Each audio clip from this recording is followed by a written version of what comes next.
শিষ্যদের ক্ষমতা মানে হয় না সেটাকে নেওয়ার, এর জন্য বলে যে গুরু মিলে লাখে লাখে শিষ্য মেলা ভার।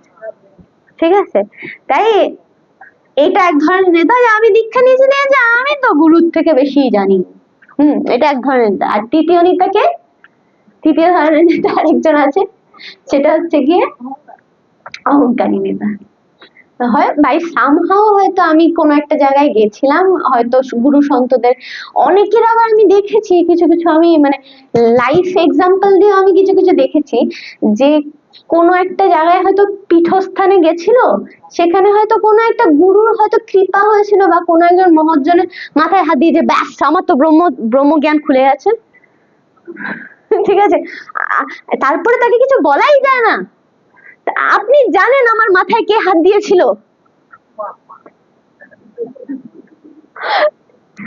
আপনি কি জানেন আমার মাথায় কে হাত দিয়েছিল? আপনি জানেন না, আমাকে উনি ছুঁয়ে দিয়েছেন, ব্যাস আমি ভগবান। এইরকম নেতারা আছে।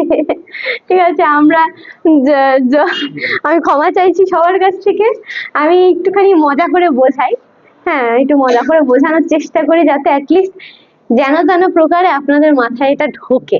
হ্যাঁ, তাই বলছে যে যতদিন এই নেতারা আমাদেরকে মানে এই নেতাদেরকে বলা হয় যে এই ধরনের নেতাদের বলা হয় অন্ধ, এবং যারা তাদের অনুসরণ করে তারা অবধারিত ভাবে চরম বিশৃঙ্খলতার মধ্যে পতিত হয়।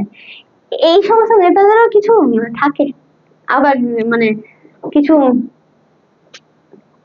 থাকে বাবা ওনাকে উনি ছুঁয়ে দিয়েছেন, তাহলে তো উনি ভগবান, তাহলে ওনার কথাই মানবো, শুনবো। উনি যেহেতু বলছেন যে উনি ওখানের, উনি যেহেতু বলছেন যে উনি ছুঁয়ে দিয়েছেন, তার মানে ওনার কথাই মানবো। নেই কথা, কিছু কিছু অন্ধ এরকম থাকে, তাদের দোষ নেই গো, তাদের দোষ নেই গো। আমার কিছুটা এই সমস্ত জানলে না, আমার I somehow PT for them, আমার ভেতর থেকে না কিছুটা হলেও না কেমন একটা যেন কষ্ট হয় এই ধরনের আচরণ দেখলে। আমার এই ধরনের আচরণ দেখলে প্রথমেই রাগ ওঠে না, রাগ উঠলে খুব সামলানো কঠিন আমাকে। ঠিক আছে, কিন্তু আমার প্রথমেই যখন এই ধরনের আচরণ দেখি তখন আমার প্রথমেই রাগ ওঠে না। যে জিনিসটা আমার প্রথম হয় সেটা হচ্ছে কষ্ট হয়। প্রথম জিনিসটা কষ্ট হয় কি, কারণ এরা তো কৃপা হইতে বঞ্চিত, যারা এরকম ভাবে অন্ধ হয়ে আছে তারা তো কৃপা হইতে বঞ্চিত, যার ফলে এই নেতাদের যতদিন পর্যন্ত এরা সমাজে আছে না, সমাজ বিশৃঙ্খলা থেকে মুক্ত হতে পারবে না। তাই বলছে তবে সমাজের বিশৃঙ্খলা দেখা দেয় এবং ক্রমে ক্রমে মানুষ তাদের জীবনের চরম লক্ষ্যে বিষ্ণুকেই ভুলে যায়। এই যে বলে আমি ধামে থাকি, মহাপ্রভুর জন্মস্থানে থাকি, আমি আমার থেকে বেশি কে জানে, অথচ ভগবানকেই তুমি অস্বীকার করে ফেলছো। এই করতে করতে এই অহমিকা ভাব দেখাতে দেখাতে দেখাতে দেখাতে কবে যে তুমি নিজে আসল জায়গা থেকে চ্যুত হয়ে যাচ্ছ তুমি নিজেই জানো। ঠিক আছে, আমি আমি আমি আমি আমি কবে জানবে তাকে তাকে তাকে তাকে তাকে, যতদিন পর্যন্ত আমি আমি আমি আমি ছাড়বে না ততদিন পর্যন্ত আমার ভেতরে যে আমি আছি তাকে কি করে চিনবে। আমি করছি, আমি ধামে থাকছি, আমি জানি বেশি, আমি এইটা করি, আমি সেইটা করি না, এই নেতা হলে হবে না। আমি কিচ্ছু জানি না, আমি কিচ্ছু জানি না। আমরা প্রার্থনা সঙ্গীতে করি না, আমি দেখি নাই কিছু, আমি বুঝি নাই কিছু, দাও গো দেখায় বুঝায়, এটা একটু বুঝতে হবে। হ্যাঁ, তাই বলছে বারবার করে সনাতন ধর্মে বর্ণাশ্রমে। এবার আমি চারটে ধর্ম আমি পাইনি খুঁজে। হ্যাঁ, একটুখানি নোট ডাউন করে নাও। হ্যাঁ, 4 ধর্ম আমি পাইনি, 3 ধর্ম আমি পেয়েছি। হ্যাঁ, আমি ডিকটেশন দিচ্ছি, তোমরা লিখে নাও, এটা আমি প্রশ্ন করব পরবর্তী পর্যায়ে। প্রথম হচ্ছে গিয়ে জাতি ধর্ম, তৃতীয় হচ্ছে গিয়ে কুল ধর্ম, তৃতীয় হচ্ছে গিয়ে আশ্রম ধর্ম। হ্যাঁ,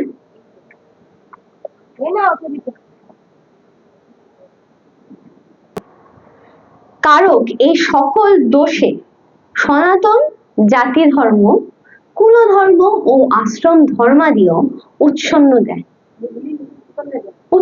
হ্যাঁ, আবার বলছি, কুল নাশকারীদের বর্ণ সংস্কর বর্ণ সংস্কর কারক এই সকল দোষে, এবার বলবো আমি ব্যাখ্যায় যাব। আস্তে আস্তে বলো, লেখা হয়নি। কুল নাশকারীদের। আচ্ছা ঠিক আছে, আস্তে আস্তে, সরি। কুল নাশকারীদের বর্ণ, দ্বিতীয় কুলধর্ম ও আশ্রম ধর্মাদিও উচ্ছন্ন যায়। হয়েছে?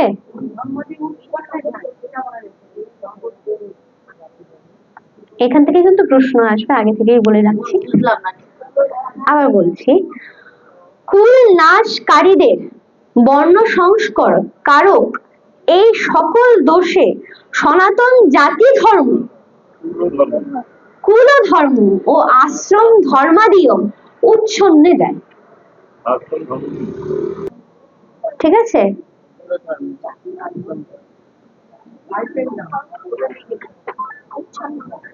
মা ভাবছে আমি ভুল বলছি না তো।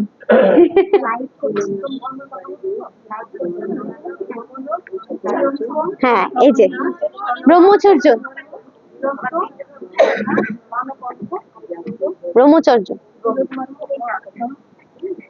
আচ্ছা আচ্ছা, ও আচ্ছা, এটাই কি সেই 4 ধর্ম? আচ্ছা ঠিক আছে, তাহলে এবার একটুখানি যাই। এটা হচ্ছে কি ফার্স্ট ব্যাখ্যা, তাই তো? তাহলে এবার একটুখানি বলি আমি এবার। হ্যাঁ, জাতি ধর্ম হাইফেন, হ্যাঁ,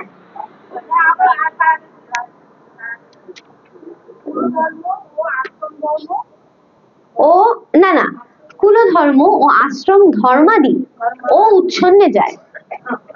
ধর্ম, বর্ণ ধর্ম যথা ব্রাহ্মণের অধ্যাপনাদি, ক্ষত্রিয়দের প্রজার, সরি আস্তে বলি না, আস্তে, যথা জাতি ধর্ম হাইফেন দিলে তো, হ্যাঁ, তারপরে হচ্ছে গিয়ে যথা, ঠিক আছে, ব্রাহ্মণের অধ্যাপনাদি, ঠিক আছে, এক কমা দাও, ব্রাহ্মণের অধ্যাপনাদি, হ্যাঁ, একবার বলে দাও তো মনে হয়। আচ্ছা, ব্রাহ্মণের অধ্যাপনাদি, ক্ষত্রিয়দের প্রজা রক্ষাদি, বৈশ্যের কৃষ্ণ বাণিজ্যাদি, শূদ্রের পরিচর্যাদি। আস্তে আস্তে বলছি একটু দাঁড়াও। কুল ধর্ম হচ্ছে কৌলিক উপাসনা পদ্ধতি ও আচার নিয়মাদি, আশ্রম ধর্ম হচ্ছে গিয়ে ব্রহ্মচর্য, গৃহচর্য, না, ব্রহ্মচর্য, গার্হস্থ, বানপ্রস্থ ও সন্ন্যাস। চার ধর্ম, ব্রহ্মচর্য, গার্হস্থ, বানপ্রস্থ ও সন্ন্যাস। ঠিক আছে, এটা চারটে। আমি বলছি, সব বলছি, don't worry, I am here, আমার অনেক পেশেন্স আছে।